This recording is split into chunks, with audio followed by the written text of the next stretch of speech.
안녕하세요. 환승교회 성도 여러분. 고난주간을 맞이하여서 이번 한 주간 특별한 오전 묵상을 하려고 합니다. 고난주간 이 한 주간에 아침마다 말씀을 가까이 함으로 하나님께서 어떠한 분이신지 또 예수님의 그 십자가의 고난을 기억하고 묵상함으로 우리 삶에 놀라운 주님의 은혜와 사랑을 경험하는 귀한 한 주가 되기를 축복합니다. 오늘 말씀은 요한복음 18장 12절에서 27절까지의 말씀입니다. 이에 군대와 천부장과 유대인의 아랫사람들이 예수를 잡아 결박하여 먼저 안나스에게로 끌고 가니 안나스는 그 해의 대제사장인 가야바의 장인이라. 가야바는 유대인들에게 한 사람이 백성을 위하여 죽는 것이 유익하다고 권고하던 자러라. 시몬 베드로와 또 다른 제자 한 사람이 예수를 따르니 이 제자는 대제사장과 아는 사람이라. 예수와 함께 대제사장의 집들에 들어가고 베드로는 문 밖에 서 있는지라. 대제사장을 아는 그 다른 제자가 나가서 문 지키는 여자에게 말하여 베드로를 데리고 들어오니 문 지키는 여종이 베드로에게 말하되 너도 이 사람의 제자 중 하나가 아니냐 하니 그가 말하되 나는 아니라 하고 그때가 추운 고로 종과 아랫 사람들이 불을 피우고 서서 쬐니 베드로도 함께 서서 쬐더라. 대제사장이 예수에게 그의 제자들과 그의 교훈에 대하여 물으니 예수께서 대답하시되 내가 드러내놓고 세상에 말하였노라. 모든 유대인들이 모이는 회당과 성전에서 항상 가르쳤고 은밀하게는 아무것도 말하지 아니하였거늘 어찌하여 내게 묻느냐. 내가 무슨 말을 하였는지 들은 자들에게 물어보라. 그들이 내가 하던 말을 아느니라. 이 말씀을 하심에 곁에 섰던 아랫사람 하나가 손으로 예수를 쳐 이르되 내가 대제사장에게 이같이 대답하느냐 하니 예수께서 대답하시되 내가 말을 잘못하였으면 그 잘못한 것을 증언하라. 바른 말을 하였으면 내가 어찌하여 나를 치느냐 하시더라. 안나스가 예수를 결박한 그대로 대제사장 가야바에게 보내니라. 시몬 베드로가 서서 불을 쬐더니 사람들이 묻되 너도 그 제자 중 하나가 아니냐? 베드로가 부인하여 이르되 나는 아니라 하니 대제사장의 종 하나는 베드로에게 귀를 잘린 사람의 친척이라 이르되 내가 그 사람과 함께 동산에 있는 것을 내가 보지 아였느냐? 이에 베드로가 또 부인하니 곧 닭이 울더라. 아멘.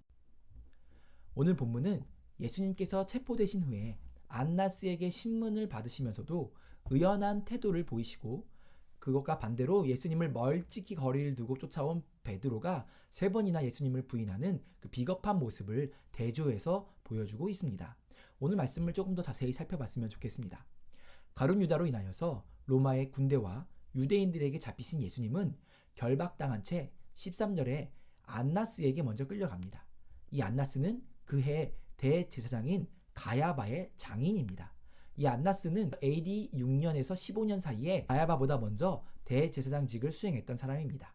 본래 대제사장직은 종신직이었지만 로마의 지배가 시작된 후에 막대한 부와 권력의 중심이었던 이 대제사장직을 로마를 추종하고 지지하는 사람들에게 이 직책을 부여하였습니다. 그래서 이 대제사장직이 자주 교체되는 일이 벌어졌습니다. 이 안나스도 로마 총독이었던 그라투스에 의해서 그 대제사장 직분이 폐위되었습니다. 그럼에도 불구하고 무리들이 예수님을 그 당시 대제사장이었던 가야바에게 먼저 데려가지 않고 이 안나스에게 데려온 것은 아마도 그가 대제사장에 버금가는 영향력을 그 당시에도 여전히 행사하고 있었던 것을 알 수가 있습니다. 14절 말씀에 보니까 그 당시 대제사장이었던 가야바에 대한 설명이 있습니다. 요한복음 11장에 보면 대제사장들과 바리새인들이 공회로 모여서 예수님께서 표정을 행하실 일들을 두고 회의를 하면서 사람들이 예수님을 믿게 되고 그렇게 되면 로마인들이 이스라엘을 더 강하게 억압할 거라고 염려하였습니다. 그때 가야바가 한 사람이 백성을 위하여 죽어서 온 민족이 망하지 않게 되는 것이 더 유익하다라는 의견을 냈고요. 그때로부터 대제사장들과 바리새인들은 예수님을 죽이려고 모의하기 시작하였습니다. 그런데 요한복음 11장 51절에서 52절에 보면 가야바가 했던 그 말은 그 해의 대제사장이므로 예수님께서 온 민족을 위해 죽으실 것을 미리 말하게 된 것이라고 말하고 있습니다. 다시 말해서 그의 대제사장이었던 가야바는 악한 의도로 예수님을 죽이기 위해 한 사람이 백성을 위하여 죽어 온 민족이 망하지 않게 되는 것이 유익하다라고 말했지만 자신도 모르게 했던 그 말이 온 인류를 구원하게 되시는 하나님의 섭리를 나타내는 말이 된 것입니다. 15절 말씀에 보니까 예수님께서 끌려갈 때에 베드로와 또 다른 제자 한 사람이 예수님을 따라갔다고 합니다. 이 제자 한 명은 대제사장과 아는 사람이어서 예수님과 함께 대제사장의 집들에 들어갈 수 있었다고 합니다. 이 또 다른 제자가 누구인지는 정확하게 알려지지 않지만 요한복음의 저자인 이 사도 요한으로 보는 것이 일반적인 견해입니다. 16절에 보니까요. 문 밖에 서 있던 베드로를 대제사장을 아는 다른 제자가 문 지키고 있는 여자에게 말해서 대제사장의 집으로 데리고 들어가게 했다라고 말하고 있습니다. 이에 17절에 보니까 이 여종이 베드로를 보고 예수의 제자가 아니냐라고 묻고 베드로가 아니라고 첫 번째 부인하는 장면이 나옵니다.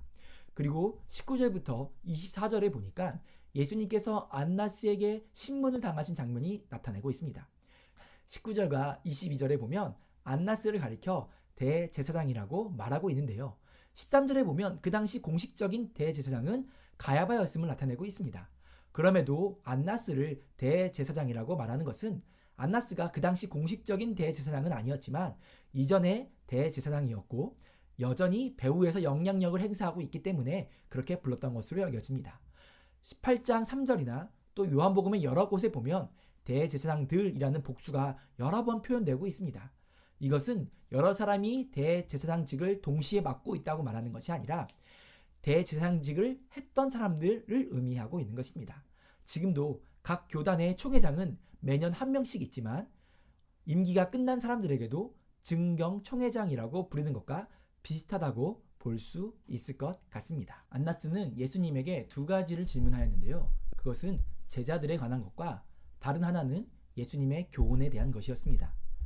제자들에 관하여 묻는 것은 제자들이 큰 소요를 야기시키지 않을까 염려했던 것 같고, 교훈에 대하여 묻는 것은 예수님께서 사람들을 선동하여 무력혁명을 일으키거나 예수님의 가르침에 율법을 위반하거나 이교적인 사상이 있는지 알아보려는 것이었습니다. 그러나 예수님께서는 제자에 관한 것은 대답하지 않으시고 자신의 교훈에 관한 것만 답하셨습니다. 자신은 숨기고 가르친 것이 하나도 없는데 뭘 또 물어보느냐, 다 알려줬는데 라고 대답하였습니다. 22절에 아랫사람 하나가 대제사장에게 함부로 말한다고 예수님을 쳤습니다. 안나스는 예수님을 결박한 그대로 대제사장인 가야바에게 보냈습니다. 25절에서 27절은 베드로가 닭 울기 전 2번, 3번 부인하는 장면을 나타내고 있습니다. 오늘 말씀을 우리의 삶에 적용해 보도록 하겠습니다. 첫 번째, 안나스는 그 해의 대제사장이 아니었습니다. 그럼에도 그는 여전히 상당한 영향력을 행사했고 권력을 가지고 있었습니다. 세상의 힘과 권력을 가진 자는 그들의 기득권을 위해서 예수님을 결박하고 억압하였습니다. 또한 22절에 보니까 아랫사람 하나가 손으로 예수를 쳤다라고 표현합니다. 여기서 손으로 쳤다 헬라어 단어는 라피스마인데요. 이 헬라어 라피스마는 원래 몽둥이를 가지고 가격하는 행위를 의미합니다. 그러나 이 단어가 점차 따귀를 때리는 동작으로 표현되었습니다. 유대인들은 뺨을 때리는 것이 하나님의 형상으로 지음받은 인간에 대한 존엄성 파괴로 간주하고 금기시하였습니다. 예수님께서 뺨을 맞았다는 것은 말로 할 수 없는 수치와 모욕을 당하신 것으로 표현되어지는 것입니다. 세상의 권력은 자신들의 이익을 위해 이렇게 우리를 억압하고 수치와 모욕을 줍니다. 베드로는 바로 이러한 권력과 힘 앞에 두려워서 예수님을 3번이나 부인하는 비겁한 행동을 취합니다. 어찌 보면 바로 우리의 모습과도 같다라고 볼 수 있겠습니다. 그러나 예수님께서는 세상의 권력과 힘 앞에서 수치를 주고 모욕을 주는 앞에서도 의연하고 당당하였습니다.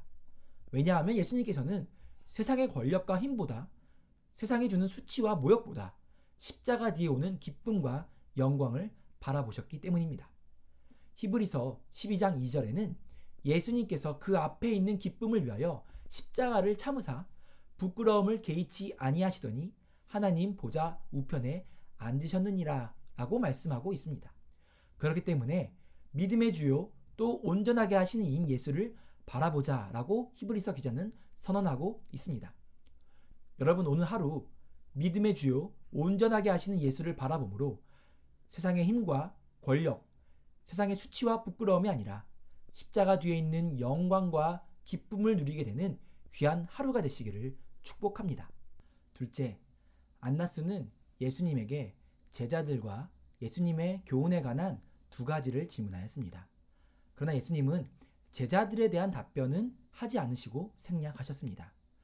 예수님께서는 마지막 순간까지도 제자들을 생각하셨습니다. 18장 8절 9절에 보면 자신은 잡히시면서도 제자들은 무사히 돌아가게 해달라는 요청이 있었습니다. 곧 아버지께서 내게 주신 자 중에서 하나도 잃지 아니하였사옵나이다 라는 말을 이루게 하시려는 것이었습니다.